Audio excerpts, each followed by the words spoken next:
Hi. ఒక్క నిమిషం అండి. నోటీస్ కాదు, నోటిఫికేషన్స్ వచ్చాయి. పేపర్లో నోటీసులు ఇవ్వలేదు.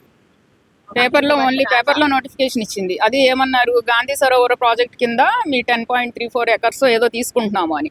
ఇవాళ ఆర్డీఓ గారు ఇందాక ఒక 1 అవర్ బ్యాక్ ఆయన స్టేట్మెంట్ ఏమి ఇస్తున్నారు, ప్రెస్ మీట్ పెట్టారు ఆయన. అదే ఆర్డీఓ మాకు పేపర్ నోటిఫికేషన్ ఇచ్చింది, అదే ఆర్డీఓ. ఇప్పుడు ఈ ఆర్డీఓ ఏమంటున్నాడు, అదే మనిషి మేము 50 మీటర్స్ బఫర్ జోన్లో ఉన్నామంట, 50 మీటర్స్ బఫర్ జోన్లో ఉన్నాము, అందుకని చెప్పి మీకు నోటిఫికేషన్ ఇచ్చాము, మీరు ఖాళీ చేయాలి అని అంటున్నాడు. ఎలా పాసిబిలిటీ అది? అసలు ఒక 10 రోజుల క్రితం మాట్లాడిన మాట ఏంటి, ఇప్పుడు మళ్ళీ ఆయన మాట్లాడే మాట ఏంటి? ముందు అది క్లారిటీ ఇవ్వనండి మాకు. మేము అడుగుతున్నాము, అపార్ట్మెంట్ వాసులు మొత్తం అందరం అడుగుతున్నాము, మేము 50 మీటర్స్ జోన్లో ఉన్నామని ఖాళీ చేయమంటున్నారా, లేదు అనుకుంటే గాంధీ సరోవర్ ప్రాజెక్ట్ కోసం అడుగుతున్నారా మా ఇల్లు? మేము ఇది సొంతంగా కష్టపడి కొనుక్కున్న ఇల్లు అండి. మేము 2013 నుంచి ఉంటున్నాను నేను ఇక్కడ. అందరూ అలా ఉన్న వాళ్ళు ఆంటీ వాళ్ళు 11 నుంచి ఉన్నారు అందరూ. ఈ ప్రాజెక్ట్ స్టార్ట్ చేసినప్పుడు 9 మీటర్స్ ఉంది బఫర్ జోన్, ఇప్పుడు తర్వాత 30 చేశారు. ఇప్పుడు వచ్చి ఈ సీఎం వచ్చి 50 అంటున్నాడు, రేపు ఇంకొకటి వస్తాడు ఈ తలకమాసినాడు వచ్చి ఆడు 100 అంటాడు. అంటే అట్లా వాళ్ళ ఇష్టం, వాళ్ళు రూల్స్ మార్చుకుంటూ వెళ్ళిపోతారు. వాళ్ళకి ఏం రైట్ ఉంది? సీఎం ఇంకా ఎన్ని ఉంటాడు, 2 ఏళ్ళు ఉంటాడు, మా ఇల్లు కూల్చేసి వెళ్ళిపోతాడు, నెక్స్ట్ సీఎం అవుతాడు ఏమన్నా గ్యారంటీ ఉందా? తర్వాత ఎవరిది రెస్పాన్సిబిలిటీ? ప్రాజెక్ట్ కంటిన్యూ అవుద్దని ఏంటి గ్యారంటీ ఏంటి? ఎవరు చెప్తారు? మా మధ్యతరగతి వాళ్ళ బాధలు ఎవరు వింటారు? మేమేమన్నా అడుగుతున్నామా ఆయన్ని, మాకేమన్నా ఇవ్వు, మాకేమన్నా చెయ్యని మేమేమన్నా అంటున్నామా? మేము జాబ్స్ చేసుకుంటున్నాము, మేము కడతాం టీడీఎస్లు ఏంటి, ఏదైనా సరే ట్యాక్స్లు ఏంటి, ఏదైనా మేము పే చేస్తున్నాము, మాకేమన్నా చెయ్యి అని చెప్పి మేము ఒక్కసారి ఏమన్నా ఇల్లు అడిగామా ఆయన్ని? లేదు. అలాంటప్పుడు మా ఇళ్ళ మీదకి ఎలా వస్తారు? ఇప్పుడు అంటే ఈ ప్రాపర్టీ అంతా కొంచెం డెవలప్ అయ్యింది, మెయిన్ రోడ్ మీద ఉంది, ఆయన కన్నుపడి ఇప్పుడు ఏదో కింద ఒకసారి గాంధీ సరోవర్ అంటాడు, లేదో అనుకుంటే ఇది అంటాడు, 50 మీటర్స్ జోన్లో ఉన్నానంటాడు. ముందు ఆయన్ని క్లారిటీ ఇమ్మనండి, అది ఏంటి అనేది ముందు క్లారిటీ ఇచ్చి అప్పుడు మా గుమ్మం దగ్గరికి వచ్చి మాట్లాడమనండి. హైడ్రా లేదు, మేము అసలు హైడ్రాలో బఫర్ జోన్ లో కానీ ఎఫ్టీఎల్ లెవెల్లో లేదు. 1.5 year బ్యాక్ ఇదంతా జరిగింది, ఈ తతంగం అంతా జరిగింది. మేము ఏటిలోకి రావట్లేదు, అందుకని చెప్పి గాంధీ సరోవర్ ప్రాజెక్ట్ అని బిగిన్ చేశాడు. మేము అగైనెస్ట్ గా ఉన్నాం, మేము ఇవ్వడానికి ఒప్పుకోవట్లేదు అనేసరికి మళ్ళీ ఇప్పుడు 50 మీటర్స్ చేసాము, మీరు అందులోకి వస్తున్నారు, సగం బిల్డింగ్ పోద్ది మీది, మిగతా సగం ఏం చేసుకుంటారు, ఆ మిగతాది కూడా మాకు ఇచ్చేయండి, మాకేదో ఉచితంగా ఇస్తున్నట్టు మేము వాళ్ళకి సంబంధించిన మొత్తం అన్ని ఇచ్చి మేము తీసుకుంటాము అన్నాడు. ఎవరికి కావాలి నీ ముష్టి? మాకెవరికి అవసరం లేదు, మేమందరం కష్టపడి చేసుకునే వాళ్ళం, ఎవరి రూపాయి ఆశించే వాళ్ళం కాదు. మిడిల్ క్లాస్ అంటే చాలా పొగరుగా ఉండే మనుషులు, అంతేగాని నీ భిక్షం కోసం ఎవరో ఇక్కడ ఎదురు చూడట్లేదు. మేము బతుకుతాం, మాకు అవసరం, మా లైఫ్ జోలికి రా మాకు అంతవరకు. ఎవరికి కావాలండి డబుల్ బెడ్రూమ్స్? నాకు అవసరం లేదు, మేము ప్రశాంతంగా ఉన్నాం ఇక్కడ, మాకున్న దానిలో మేము ఉన్నాము, మేము ఎవరో భిక్ష మీద మేము బతకదలుచుకోలేదు. ఈడిచ్చే భిక్ష మాకు కావాలా? అంతే, లేనాడు చాలా మంది ఉన్నారు, వాళ్ళకి ఇచ్చుకోమనండి. మమ్మల్ని ఉన్న వాళ్ళని మమ్మల్ని పడేసి డబుల్ రూమ్లు ఇస్తా అంటే ఎవరికి కావాలి? ఎవరో అవసరం లేదు, ఎక్కడో ఇస్తాడు, ఎక్కడికో తీసుకెళ్లి ఏదో. మాకు అన్ని ఇక్కడ కన్వీనియంట్ గా ఉన్నాయి, ఎంత పెద్ద సీనియర్ సిటిజన్స్ ఉన్నారు, పిల్లల స్కూల్ దగ్గర ఉన్నాయి, అన్ని మాకు వర్కింగ్ ప్లేస్ దగ్గర అన్ని చూసే కొనుక్కుంటాం కదా. ఒక ఇల్లు లైఫ్ లో ఒకసారి ఇన్వెస్ట్ చేయగలం, లైఫ్ దాకా కొనలేం కదా. ఒక ఇల్లు ఉంటది ఎవరికైనా సరే, అది చూసుకుని కన్వీనియన్స్ గా ఉన్న దగ్గర చూసుకుని కొనుక్కుంటాం ఎవరైనా సరే. అలా ఎలా చేయగలుగుతాడు ఆ మనిషి? అసలు మనిషి జన్మే ఎత్తాడా, నిద్రలో పడుతుందో నాకు అర్థం కావట్లేదు ఆ సీఎంకి. నేను ఇలాగే చెప్తున్నాను, ఇంతమంది ఉసురు పోసుకునేవాడు ఎప్పుడు బాగుపడ్డండి ఎవడైనా సరే. అది స్టాచ్యూ ఇక్కడికి చాలా డిస్టెన్స్ లో ఉంది ఆల్రెడీ, మహాత్మా గాంధీ స్టాచ్యూ అంటే. సో అక్కడ సరౌండింగ్స్ వదిలేసి ఫ్లాట్ పైన నేను అదే చెప్తున్నాను కదా, ఇది కొంచెం బాగా డెవలప్ అయ్యింది, మంచి మెయిన్ రోడ్ మీద ఉంది, తనకి బాగా కమర్షియల్ గా బాగా యూజ్ అయ్యే ప్రాజెక్టు. అందుకని చెప్పి ఇప్పుడు ప్రజలకి ఇవ్వడానికి డబ్బులు లేవు అంటాడు, నన్ను కోసిన నాకు డబ్బులు లేవు నా దగ్గర. నేను అసలు పాలిటిక్స్ నేను పట్టించుకోను, నాకు పెద్ద ఇంట్రెస్ట్ ఉండదు ఆ పాలిటిక్స్ మీద, నేను అవన్నీ కూడా చూడను. వీళ్ళు ఇప్పుడు నలుగురు మా వాళ్ళు మాట్లాడుతుంటే నాకు తెలిసింది ఇలా అంటున్నాడు ఇలా అని చెప్పి, అవన్నీ ఇవ్వటానికి లేనిది రైతు బంధు అన్నారంట, ఏదో అన్నాడు, ఇవన్నీ చెప్పాడు. అవన్నిటికీ ఇవ్వడానికి లేదు. ఇప్పుడు 5,000 కోట్లు అప్పు తీసుకొచ్చి కట్టాల్సినంత అవసరం ఏముంది? ఏం చెప్పండి? అది ఏదన్నా ఎవరికన్నా యూజ్ ఉంది, పోనీ 5,000 కోట్లు తెచ్చావు దీనివల్ల ఏదన్నా ప్రయోజనం ఉంది అంటే మేము సరే యాక్సెప్ట్ చేస్తాం, మేము ఇది కాబట్టి. ఏమీ లేదు, నీ సొంత అవసరాల కోసం, నీ జేబుల్లో నింపుకోవడం కోసం, నీ సొంత వాళ్ళకి ఏదో ప్రయోజనం చేయడం కోసం నువ్వు మమ్మల్ని ఖాళీ చేసి రోడ్డు మీదకి వెళ్ళమంటాను అంటే మేము ఎలా ఒప్పుకుంటాము?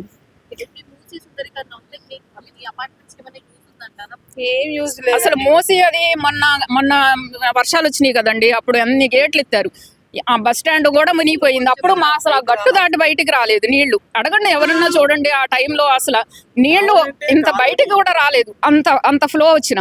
మా బిల్డింగ్ పైకి వచ్చేస్తుంది అని చెప్పి ఎలా చెప్తారు? ఆయన ఆర్డీఓ అంటున్నాడు ఇందాక ఆ స్టేట్మెంట్ లో. అది వచ్చింది లెవెల్ వచ్చింది అంటే మీకు ఇబ్బంది అవుతుంది, అందుకనే మేము ఖాళీ చేయించుదామని చూస్తాము అంటున్నాడు. ఎందుకు వస్తుంది? ప్రాక్టికల్ గా జరగంది ఊహించేసుకుంటూ వచ్చేస్తుందా? ఇన్ని సంవత్సరాల నుంచి ఉంది మూసి, ఎప్పుడన్నా వచ్చిందా? పైకి పొంగిందా? అక్కడ దాకా ఏమన్నా వచ్చిందా? ఒక చూపించమనండి, ప్రూఫ్ చూపించమనండి, మేము ఇప్పుడే ఖాళీ చేసి వెళ్తాం. ప్రూఫ్ చూపించమనండి, వాళ్ళ మాటలు అంటాం కాదు. ఊరికే నోటిఫికేషన్స్ ఇవ్వటమనో జనాలను ఇబ్బంది పెట్టడం కాదండి. మేము ఎన్నుకుంటే వచ్చాడు సీఎం, మేము దింపేస్తే దిగిపోతాడు. 2 ఏళ్ళు ఉందో ఇంకా లేదు ఆ సర్వీస్ కూడా ఆయనకి, ఆ కుర్చీలో కూర్చునే హక్కు. ఎలా మాట్లాడతాడు? ఎంతమంది ఫ్యామిలీస్, ఇన్ని వేల కుటుంబాలు ఉన్నాయి ఇక్కడ, ఇంతమందిని ఇబ్బంది చేసి ఏంటి ఆయన బావుకునేది? రూపాయే కాదండి, మనుషులకి కాస్త మానవత్వం కూడా ఉండాలి. ఎంతసేపు రూపాయి సంపాదనే కాదు. ఆయన చేసేదంతా వాళ్ళ ఫ్యామిలీ కోసమే కదా. ఇదంతా ఎంత కూడా పెట్టినా గానీ ఫ్యామిలీ గురించే కదా. ఎవరు సీఎం గానీ పిఎం గానీ ఎవరైనా గానీ ఫ్యామిలీ గురించే కదా ఎంత కష్టపడేది. అలాగనే మా వాళ్ళు కానీ కష్టపడి సఫర్ చేసి ఆయన బాగుకునేది ఏంటి? వేకెంట్ ల్యాండ్స్ ఉన్నాయి, చాలా గవర్నమెంట్ ల్యాండ్స్ ఉన్నాయి, అన్ని కట్టుకోండి, నేనేం కాదంటలేదు. మా ఇల్లే పడగొట్టి మా ఇంట్లోనే కట్టాలి అని అంటే, మా ప్లేసే కావాలి అని అంటే అది ఎలా అవుతుంది? ఆయనకి ఇల్లు ఉంది కదా, ఆయన ఇల్లు ఉంది, ఆయన పొలాలు ఉండుంటాయి, స్థలాలు ఉండుంటాయి, అవన్నీ మాకు ఇమ్మంటే ఇస్తాడా ఆయన? సారీ. ఈ 500 కోట్లు ఇవన్నీ కాలువలన్నీ క్లీన్ చేస్తే దానికి ఉపయోగపడతాయండి. ఒక్క వర్షం పడితే సిటీలో మేము ఆఫీస్ నుంచి రావాలంటే ఎంత కష్టం అవుతుంది. ముందు అవన్నీ చేయమనండి. ఈ 500 కోట్లతో ఇది పెట్టే బదులు.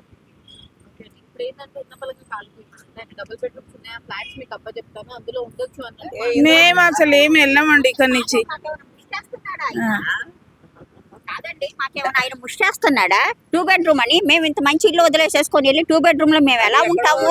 అది ఎక్కడో ఇస్తే డబుల్ బెడ్రూమ్ ఇది మేమేమి ఆస్తులు ఉండి మేము ఇది కొనుక్కోలేదండి. రూపాయి దాచిపెట్టుకున్నాం, లోన్ కడుతున్నాం.